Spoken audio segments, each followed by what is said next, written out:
அவுது பில்லாஹி மினஷ் ஷைத்தானிர் ரஜீம். பிஸ்மில்லாஹிர் ரஹ்மானிர் ரஹீம். பேஜ் நம்பர் 167, பாடம் 23. நம்ம சீரா நன்னரி உடைய நபி ஸல்லல்லாஹு அலைஹி வஸல்லம் வரலாற்றில் சிறுவர்களிடம் அன்பு செலுத்துதல் என்கின்ற தலைப்பில் நம்ம பார்க்க போகிறோம். அதாவது சிறுவர்களும் நபியவர்களும் என்கின்ற ஒரு தலைப்பாக கூட நினைச்சுக்கலாம், வைத்துக் கொள்ளலாம். இஸ்லாமிய மார்க்கத்தில் சிறுவர்கள் அப்படின்னு சொல்லும் பொழுது ஒரு தனி கவனம் செலுத்தப்படுது. சிறுவர்களும் இஸ்லாமும் அப்படின்னு பார்த்தோம்னாலுமே சுப்ஹானல்லாஹ் ஒரு தனி கவனம் உண்டுதான் அப்படிங்கிறத நம்ம பார்க்குறோம். அல்லாஹு தாலா குர்ஆன்ல சொல்லும் பொழுதே என்ன சொல்கிறா அப்படின்னா,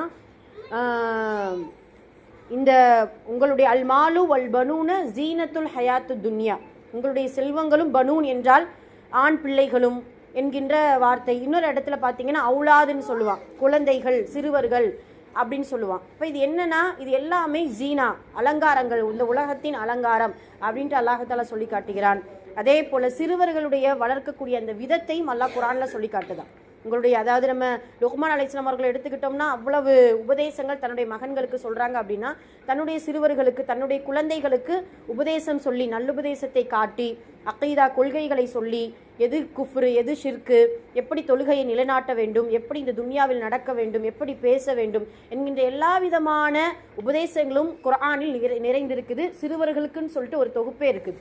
சுப்ஹானல்லாஹ். அதே போலத்தான் அல்லாஹு தாலா பிறந்த குழந்தைக்கு கூட 2 வருடம் என்ன செய்யுங்க, நீங்கள் பால் ஊட்டுங்க அப்படின்ட்டு பெண்களாகிய நமக்கு அல்லாஹு தாலா சொல்லக்கூடிய வார்த்தையை நம்ம பார்க்குறோம்.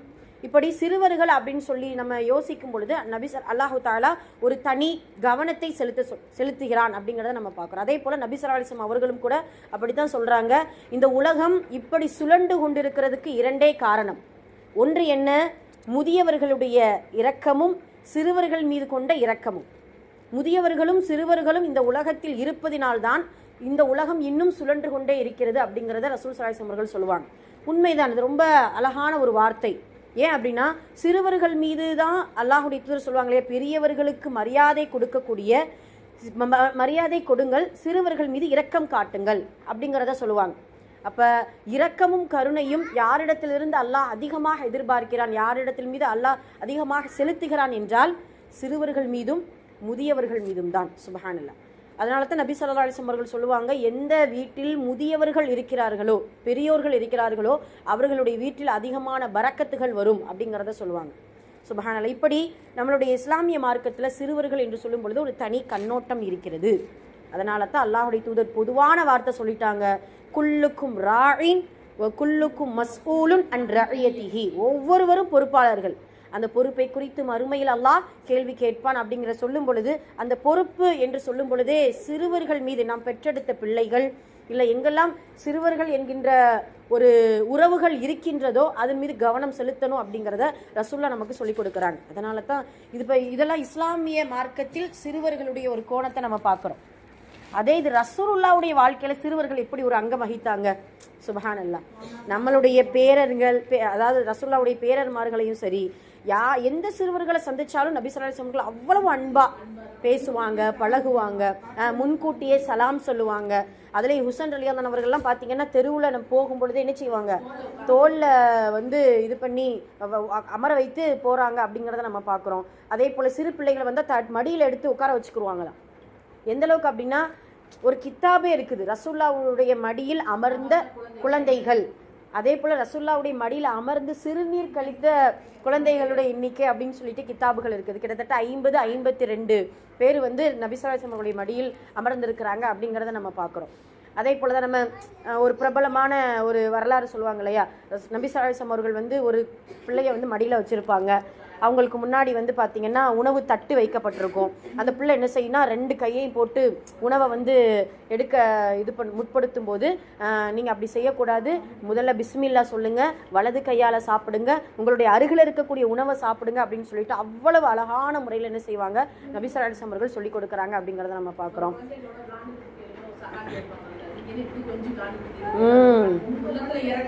இல்லையா, அதாவது ரசூலுல்லாஹ் ஒரு குழந்தைக்கு முத்தமிட்டு கொண்டு இருப்பாங்க. அப்போ சொல்லும்போது ஒரு காட்டரபி ஒரு மனிதர் வர்றாரு, அவருக்கு பார்த்தீங்கன்னா 10 குழந்தைங்க. இப்போ ரசூலுல்லாஹ் சொல்கிறாங்க, ரசூல் ஸல்லல்லாஹு அலைஹி வஸல்லம் அவர்கள்ட்ட எப்படி அதிர்ச்சியாக கேட்குறாங்களே, இன்னும் குழந்தைய போய் கொஞ்சிட்டு இருக்கீங்க அப்படிங்கிற மாதிரி. ஏன்னா நீங்கள் யோசிங்களேன், ஏன்னா அப்படியே ரசூல்லாவுடைய நுபுவத்துக்கு முன்னாடி குழந்தையை கொல்றதுல கூட அவங்க தயக்கம் இல்லாமல் இருந்தாங்க அந்த ஜாகிலியா மக்கள். ஏன்னா இரக்கம் இல்லை, அந்த குழந்தைகள்னா அது ஒரு ப்ராப்பர்ட்டி அவ்வளவுதான் அப்படிங்கிற மாதிரியான இதில் பார்க்குறாங்க, கண்ணோட்டத்தில் பார்க்குறாங்க, இரக்கம் இல்லாத ஒன்றாக. இப்போ இதை முத்தம் கொடுத்ததை பார்த்து ஆச்சரியப்படுறாங்க. பார்த்த உடனே எனக்கு 10 பிள்ளைங்க இருக்குது ரசூலுல்லாஹ், யாருக்குமே என்ன செய்யலை, முத்தமிட்டதில்லை. அப்போ ரசூல் ஸல்லல்லாஹு அலைஹி வஸல்லம் சொல்கிறாங்க, உங்களுடைய உள்ளத்தில் இரக்கத்தை அல்லாஹ் எடுத்து விட்டான் என்றால் நான் என்ன செய்வது அப்படின்னு சொல்லுவாங்க. இன்னொரு சபையில் பார்த்தீங்கன்னா ஒரு சஹாபி அமர்ந்திருப்பார். தூரத்துல இருந்து ஒரு ஆண் குழந்தை, அவருடைய குழந்தை வரும், தலையில தடவி மடியில உட்கார வச்சிருவார். அப்புறம் கொஞ்சம் நேரம் கழிச்சு பெண் குழந்தை வரும், அதையும் தலையில தடவி பக்கத்துல உட்கார வச்சிருப்பாரு. அப்போ ரசூலுல்லாஹ் சொல்லுவாங்க, தோழரே உங்களுக்கு இன்னொரு தொடை இருக்குதா இல்லையா?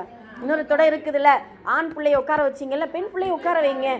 சுப்ஹானல்லாஹ். இஸ்லாமிய மார்க்கம் குழந்தைகள்லையே பிரிவினையே பாகுபாடு காட்டவே கூடாது. ஒரு ஆண் குழந்தை ஒரு பார்வை, பெண் குழந்தை ஒரு பார்வை, இல்லை பிடித்த குழந்தை ஒரு பார்வை, ஒரு பிடிக்காது அப்படிங்கிற மாதிரி எந்த ஒரு பாகுபாடும் காட்டக்கூடாது அப்படிங்கிறத இஸ்லாமிய மார்க்கம் நமக்கு சொல்லிக் கொடுக்குது. கண்டிப்பாக கேள்வி கணக்கு உண்டு அப்படிங்கிறத பார்க்குறோம். அப்போ நபி ஸல்லல்லாஹு அலைஹி வஸல்லம் அவர்களுடைய பார்வையிலும் சரி, இஸ்லாமிய பார்வையிலும் சரி, சிறுவர்கள் என்று சொன்னாலே நமக்கு கொண்டாடப்படக்கூடியவர்கள். அவர்களை நல்ல முறையில் வளர்த்து, அவர்களுக்கு அழகான ஒழுக்கமான கல்வியை கொடுத்து, அவர்களுக்கான அழகான வாழ்க்கை துணைகளை தேர்ந்தெடுத்து கொடுத்து, கடைசி வரைக்கும் அவர்களுக்காக துஆ செய்து நல்ல முறையில் இந்த துன்யாவை விட்டு நாம் விடைபெற்றால் மட்டும்தான் கபூரில் நமக்கான வெளிச்சமும் துஆவும் சொர்க்கத்தில் நமக்கான அந்தஸ்து தரஜாக்களும் உயர்றதை நம்ம உணர முடியும். ஒரு ஹதீஸ் கூட வருது, பார்த்தீங்கன்னா ஒவ்வொரு நாளும் அந்த கபூரில் பார்த்தீங்கன்னா அந்த தந்தை அவ்வளவு சந்தோஷமாக இருக்கிறார். இன்னொரு கபூரில் பார்த்தீங்கன்னா பிள்ளைகள் நிறைய பெற்றெடுத்திருக்கிறாங்க, அந்த கபூரில் அவ்வளவு வேதனை. ஒரு பிள்ளை பெற்றெடுத்தாலும் நல்ல முறையில் ஒழுக்கமுள்ள பிள்ளைகளாக வளர்த்து பெற்றோர்களுக்கு செய்ய வேண்டிய கடமைகளை கற்றுக் கொடுத்து நம்ம வளர்க்கும் பொழுது அந்த துஆ நமக்கு கபூரில் அவ்வளவு பலனளிக்கும். அதே போல தான் சொர்க்கத்தில் சில பேருக்கு அந்தஸ்து உயர்ந்து கொண்டே இருக்கும்.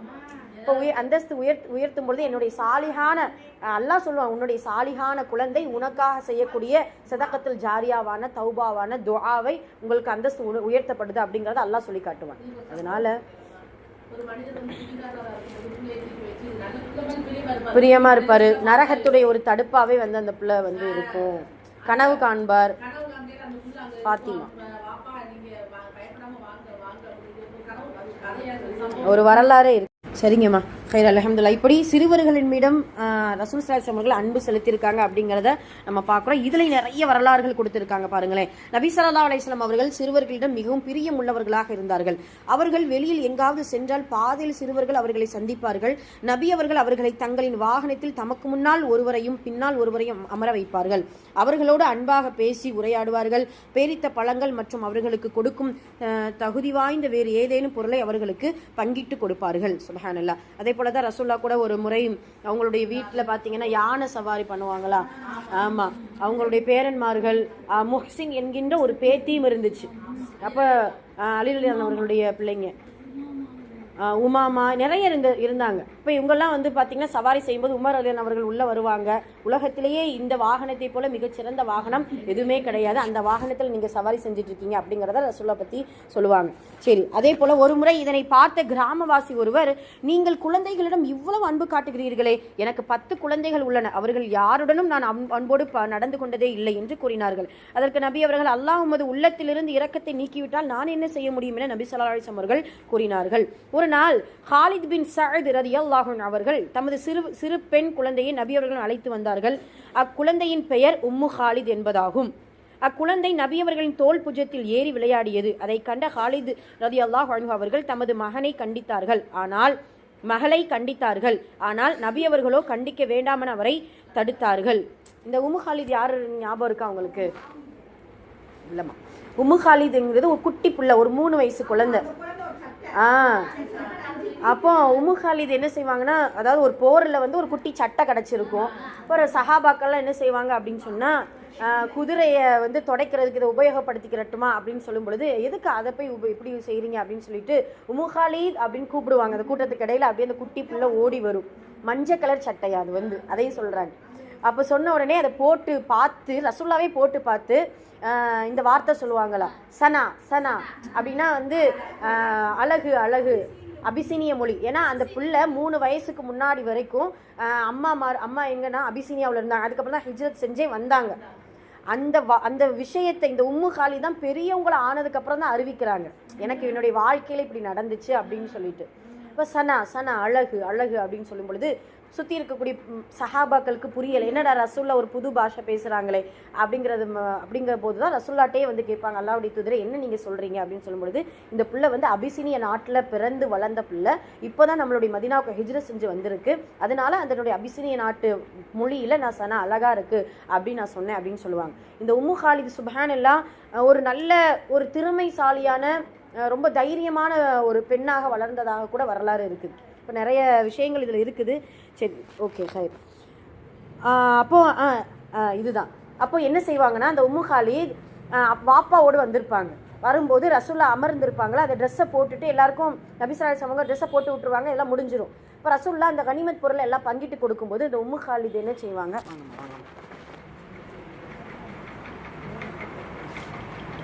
அந்த உம்மு காலித் என்ன செய்வாங்க அப்படின்னு சொன்னால், ரசூல்லாவுடைய அந்த நுபுவத் முத்திரை அவங்களுடைய முதுகில் இருக்கும்.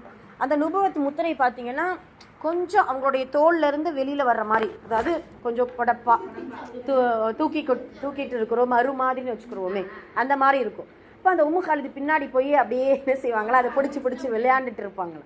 இப்போ அவங்க வாப்பா பார்த்துட்டு என்ன செய்கிற, அப்படிலாம் செய்யக்கூடாது ரசூல்லா, அப்படிலாம் வந்து விளையாடக்கூடாது அப்படின்னு சொல்லும் பொழுது, தோழரை நீ அப்படிலாம் சொல்லாதீங்க, அது விளையாடட்டும், இன்னும் நல்லா கொஞ்சம் வந்து அசைச்சு விடுமா அப்படிங்கிற மாதிரி ரசூல்லா முதுகு காட்டி வாங்கலாம் அப்படின்ட்டு உம்மு காலித் தன்னுடைய பெரிய வயதாகும் பொழுது இதெல்லாம் சொல்கிறாங்க அப்படிங்கிறத நம்ம பார்க்குறோம்.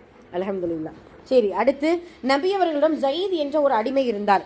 அவரை சிறு வயதிலேயே நபியவர்கள் தான் வளர்த்து வந்தார்கள்.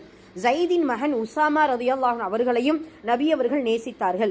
உசாமா பெண் பிள்ளையாக இருந்திருப்பின் நான் அவருக்கு ஆபரணங்கள் அணிந்திருப்பேன் என்று கூறுவார்கள். தங்கள் கைகளால் அவரின் மூக்கை சுத்தம் செய்வார்கள். சுபஹானல்லாஹ். ஜயீத் வந்து வளர்ப்பு மகனே சொல்லி வந்தாங்க. அது கூட சில சட்டங்கள் வந்து பேர் வந்து குர்ஆன்ல சொல்லப்பட்ட ஒரே சஹாபியின் பேர் ஜயீது தான். ஏன் அப்படி வருது அப்படின்னா, அவங்களுடைய மனைவியை ரசூல்லா வந்து திருமணம் முடிக்கிறதுக்கு அல்லாஹ் உத்தரவிடுவான். அல்லாஹ் வந்து உத்தரவிட்டதன் காரணமாக தான் திருமணம் முடிக்கப்படுது அப்படிங்கிறத நம்ம பார்க்குறோம்.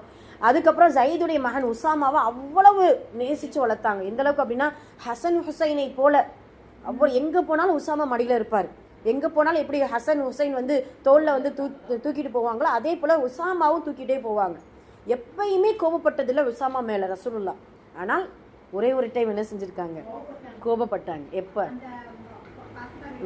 ஃபாத்திமா அலி வந்து, அதாவது ஒரு பெரிய உயர்குலத்து பெண் திருடி இருப்பாங்க, அவங்களுக்காக வந்து ரெக்கமெண்டேஷன் பண்ணுறதுக்கு உசாமா வருவார். ஏன்னா அந்த உசாமா மேலே ரொம்ப ரசூல்லா பாசம் வச்சதுனால அந்த பெரிய குலத்து, அதாவது உயர்குலத்து மனிதர்கள்லாம் சேர்ந்து உசாமாட்ட கொஞ்சம் ரெக்கமெண்டேஷன் பண்ணுங்களேன், இப்படி என்னுடைய குலத்து பெண்கள் திருடிட்டாங்க, அதை ரசூல்லா வந்து கை வெட்டணுங்கிற தண்டனையை வந்து சொல்லியிருக்காங்க, அதனால் கொஞ்சம் ரெக்கமெண்டேஷன் பண்ணுங்கன்னு சொல்லும்போது அப்போ தான் உசாமா மேலே ரசூல்லா பயங்கரமான கோவப்படுவாங்க. அந்த நேரத்திலலாம் என்னுடைய ஃபாத்திமா என்னுடைய மகள் திருடி இருந்தாலும் நான் செஞ்சிருப்பேன், கை வெட்டியிருப்பேன் அப்படின்னு சொல்லுவாங்க. அந்தளவுக்கு நேசத்திற்குரிய ஒரு மனிதராக, ஒரு சிறுவராக உசாமா வந்து இருந்திருக்கிறார். பெண் குழந்தையா பிறந்தா என்ன செஞ்சுருப்பாங்களாம், ஆபரணம் போட்டு அழகு பார்த்துருப்பேன் அப்படின்னு சொல்லியிருக்காங்க. ஒரு முறை ஈதுடைய நாளன்று நபி ஸல்லல்லாஹு அலைஹி வஸல்லம் அவர்கள் தனது முகத்தை மறைத்து உறங்கி கொண்டிருந்தார்கள். சில சிறுமிகள் நபி அவர்களின் வீட்டுக்கு வந்து தஃப் அடிக்க ஆரம்பித்தார்கள். அதற்குள் அபூபக்கர் ரலியல்லாஹு அன்ஹு அவர்கள் அங்கு வந்து அவர்களை அதட்டினார்கள். அதை கேட்டு நபி அவர்கள் தம் முகத்திலிருந்து போர்வையை விலக்கி, இன்று அவர்களுக்கு ஈதுடைய நாள், அவர்களை சந்தோஷமாக இருக்க விடுங்கள் என்று கூறினார்கள். அந்த காலத்தில் இருக்கு இல்லை, அதாவது தோலினால் செய்யப்பட்ட ஒரே ஒரு ஆயுதம், அதாவது சரி ஒரு இன்ஸ்ட்ருமெண்ட், அவ்வளோதான். அது மாதிரி அதில் வேற எந்த சவுண்டுமே வராது, தஃப்பு சவுண்டு மட்டும்தான்.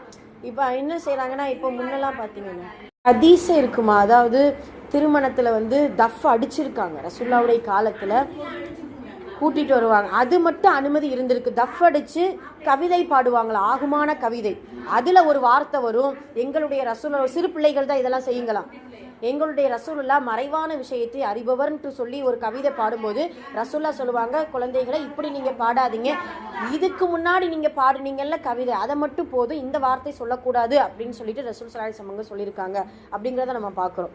அதன் அடிப்படையில் என்ன செய்கிறாங்கன்னா, இப்போ அந்த கவிதை பாடல்கள் பாடலர்களாக மாறிடுச்சு அப்படிங்கிறத நம்ம பார்க்குறோம். ஆனால் ரசூலுல்லாஹ் திருமண நாளன்று இந்த வைபவங்கள், அதாவது ரொம்ப சந்தோஷமாக இருக்கக்கூடிய சில நிகழ்வுகளில் இந்த தஃப் அடிக்கிறதும் கவிதை ஆகமான கவிதைகள் பாடுவதும் அனுமதிச்சிருக்காங்க அப்படிங்கிறது கண்டிப்பான ஒரு உண்மை தான் அப்படிங்கிறத நம்ம பார்க்குறோம். ஆக ரசூல் ஸல்லல்லாஹு அலைஹி வஸல்லம் வாழ்க்கையில் குழந்தைகள் என்று சொல்லும் பொழுது தனி கவனம் இருந்திருக்கு அப்படிங்கிறத நம்ம முதல்ல புரிஞ்சுக்கிறோம். ஹைர் அல்ஹம்துலில்லாஹ். அதே போல் நம்மளுடைய பிள்ளைகளிலும் சரி, குழந்தைகளை பார்க்கும் பொழுதும் சரி, அவர்களுக்கு சலாம் சொல்வது, அவர்களிடத்தில் அதிகமாக அன்பான வார்த்தைகளை பேசுவது, அவர்களுக்கு அதிகமாக அன்பளிப்புகளை கொடுக்கறது. ஏன்னா நம்மளுடைய பிள்ளைகள் சில நேரம் என்னென்னா இப்போ தொழுகை நல்லா தொழுகணும், நல்ல குர்ஆன் ஓதணும் அப்படிங்கிற மாதிரியான விஷயத்தில் அன்பளிப்புகளை ஏதாவது கொடுத்து என்ன செய்யணும், அவங்கள உற்சாகப்படுத்தணும், அவங்கள அதிகமாக அந்த வழிக்கு கொண்டு வர்றதுக்கு இந்த ஒரு விஷயத்தை நம்ம என்ன செய்யலாம், கடைபிடிக்கலாம் அப்படிங்கிறத நம்ம பார்க்குறோம். ஹைர் அல்ஹம்துலில்லாஹ். சரிங்கம்மா, கொஸ்டின் பாருங்கள். நபி அவர்கள் சிறுவர்களுடன் எவ்வாறு நடந்து கொண்டார்கள்? மட்டும் ஃபுல்லாக குறிச்சிக்கோங்க. ரெண்டாவது கொஸ்டின், ஈதுடைய நாளில் நடந்த நிகழ்ச்சியை கூறுக அப்படின்னு சொல்லும்போது கடைசி பேரா இந்த ஃபர்ஸ்ட் கொஸ்டினுக்கு இந்த சம்பவத்தை சேர்த்து குறிச்சிக்கோங்க. 168வது பேஜில் ஃபர்ஸ்ட்டு இருக்கு இல்லையா, அதே போல் ஒரு முறை இதை பார்த்த கிராமவாசின்னு ஆரம்பிக்கா, அதை தொடர்ச்சியை சேர்த்து குறிச்சிக்கோங்கம்மா. 2 கொஸ்டின் தான், அதுக்கு இடையில வரக்கூடிய வரலாறுகளையும் ஞாபகம் வச்சுக்கோங்கம்மா. வரலாறு